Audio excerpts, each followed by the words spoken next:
Thiam. Je suis la coordinatrice de programme du Réseau africain pour le développement intégré, le RADI. Le Réseau africain pour le développement intégré est une organisation de développement basée au Sénégal qui intervient dans les 14 régions du Sénégal, mais aussi un peu partout en Afrique, comme en Mauritanie, en Gambie, en Guinée-Bissau et en Guinée-Conakry. L'objectif du projet qui nous réunit ici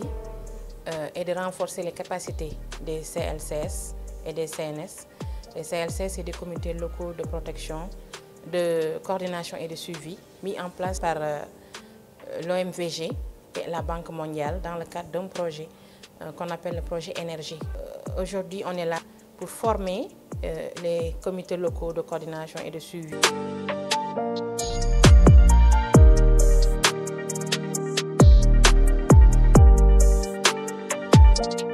L'OMVG, c'est une organisation interétatique qui regroupe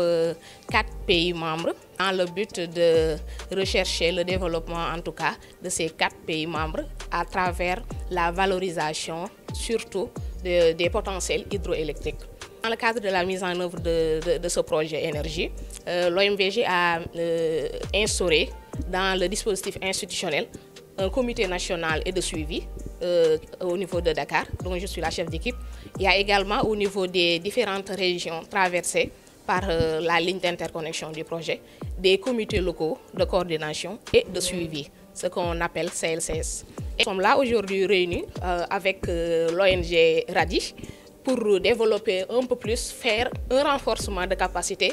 avec l'appui de RADI, naturellement, pour mieux appréhender la question liée aux violations basées sur le genre VBG.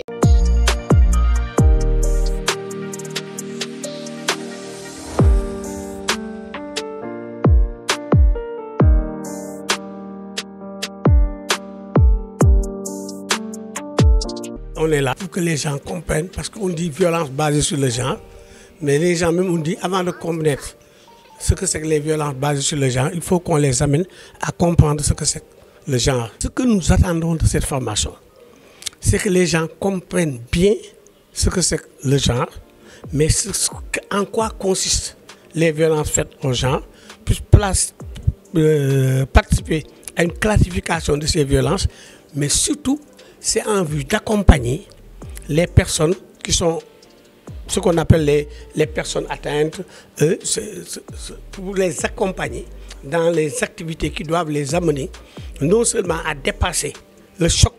de la violence, y compris le choc psychique, mais à pouvoir se sentir fier, retrouver toute leur fierté, être réhabilité et réinsérer socialement s'il y avait une exclusion de quelque niveau que ce soit. À travers des modules, à travers des outils, à travers aussi d'une certaine méthodologie de référencement, de contre-référencement, de schéma intégré, de voir comment ils peuvent prendre en charge un cas de violence basée sur le genre, un cas d'exploitation d'abus sexuels, mais surtout un cas aussi d'harcèlement sexuel.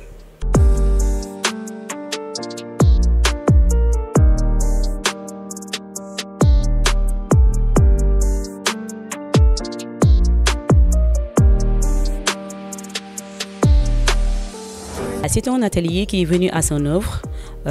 Pourquoi je le dis? Parce que la question de genre, je pense bien, trouve son sens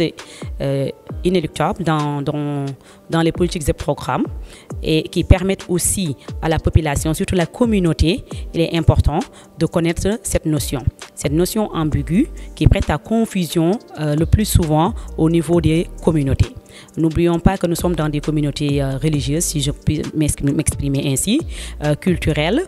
sociales, comme on a l'impression de voir, mais que cette notion prête toujours à confusion. Alors, l'atelier est là pour renforcer donc, les comités locaux qui sont là, de l'OMVS et des CNS, uniquement pour aider et à la compréhension. Et aussi, le sentiment qui nous anime, qui a été un point essentiel aussi de l'atelier, c'est de noter l'apport de ces comités-là au niveau régional. Mis à part cet apport au niveau régional, de voir leur fonctionnement en tant que tel et voir les évolutions. Qui dit évolution dit que, par exemple, on se limite même plus seulement à traiter ce qu'on appelle les plaintes non sensibles. Maintenant, on évolue avec le genre pour régler les plaintes, ce qu'on appelle les plaintes sensibles. Et à travers les plaintes sensibles, la gestion des plaintes sensibles, on est à même de lutter contre ce qu'on appelle les violences basées sur le genre et remettre, comme on dit, corriger les disparités de genre dans son ensemble.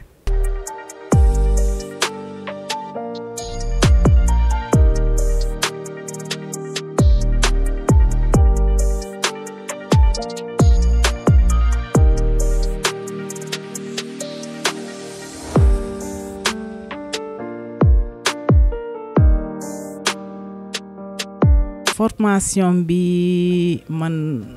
bëgg naa ci trop kontaan naa ci parce que keroog même démb sax maa ngi ko doon wax man ñetti fan yi yëpp ci lii laa nekk lundi bi def nañ forum sur ça sur le même thème mardi bi maak partenaires yi def nañ ci tamit benn réunion de coordination sur les activités sur les violences basées sur le genre donc dafa di ci laa dëkk. Comme dama yor structure boo xam ne au niveau régional dans la région de Sédhiou parce que union bi ak brigade bi yëpp ci loolu lay xeex donc ñii suñ ma ñëwee ONVG ak RADI Banque mondiale suñ ma ñëwee boole looloo tax sax ma bokk ci session bi la parce que RADI étant notre partenaire principal moo te ñun ñu ngi biir Sédhiou te projet bi di intervenir biir Sédhiou donc ils ont jugé nécessaire que ne brigade de dénonciation boobule war na mën a jàppale projet bi ci programme bi sur les violences basées sur le genre. waaw donc formation bi daf ñu ci fekk parce que dañu am ay partenaires ba pare encore dañuy RADI mu ngi fi di ñu jox ay émission rajo gis nga di ñu jox budget pour les sensibilisations au niveau des quartiers. Les jeunes, les groupes de jeunes filles et même l'association des Jakartamans de Sédhiou, on travaille avec ces gens-là. Troupe théâtrale, on travaille avec ces gens-là. Donc vraiment, nous avons une sensibilisation et une communication avec l'appui de RADI, avec l'appui de l'ACCD, la coopération catalane de développement. Nous ngi ci kawam donc li bu ci ñëwé téggu rek défé na né c'est un plus encore mëna accompagner projet bi légui lima wax rek du wessu dëmb il faut que la synergie des actions ñun buñ fa nekké tamit am formation bi té ñom impliqué wuñu comité bu fa nekk impliqué wuñu au sortir d'ici avec les acteurs étatiques donc dina am ay failles quelque part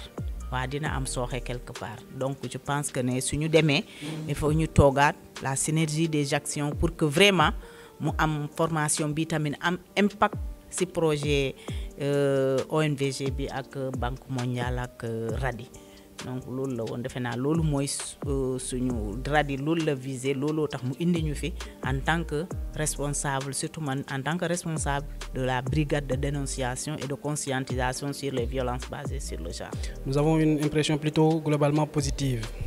On a été formés par des facilitateurs expérimentés et qui s'y connaissent en matière de VBG. Nous sommes en train d'acquérir beaucoup de connaissances et d'avoir des concepts, une idée de ces concepts-là que nous entendons souvent et que nous avons eu du mal à parfois bien définir. Donc ce projet et cette formation nous aident véritablement à avoir des informations et des connaissances en ce sens. C'est une formation de haute facture qui vient au point nommé, qui s'inscrit dans le cadre de la mise en œuvre du mécanisme de gestion des plaintes qui a été conçu conformément aux normes environnementales et sociales de la Banque mondiale OP 412, qui est un outil de redevabilité et de bonne gouvernance vis-à-vis des acteurs concernés.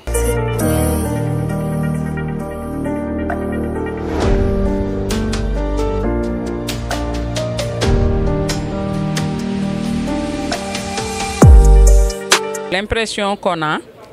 C'est un atelier vraiment où on a beaucoup appris, surtout on a beaucoup appris avec des facilitateurs vraiment avérés. Bien que nous sommes vraiment comme si j'ose l'appeler, nous sommes des partenaires dans ce travail avec OMVG, l'organisation de la mise en valeur du fleuve Gambie. Donc, surtout par rapport à la gestion des plaintes. Pour dire tout simplement que c'est un atelier vraiment qui est venu à son heure. Cette formation va encore nous outiller davantage, pour qu'on puisse quand même, une fois sur le terrain, qu'on aura tous les outils nécessaires et le dispositif qu'il faut pour vraiment prendre en charge ces cas de violence qu'on rencontre, surtout au niveau de la région de Kaffrine.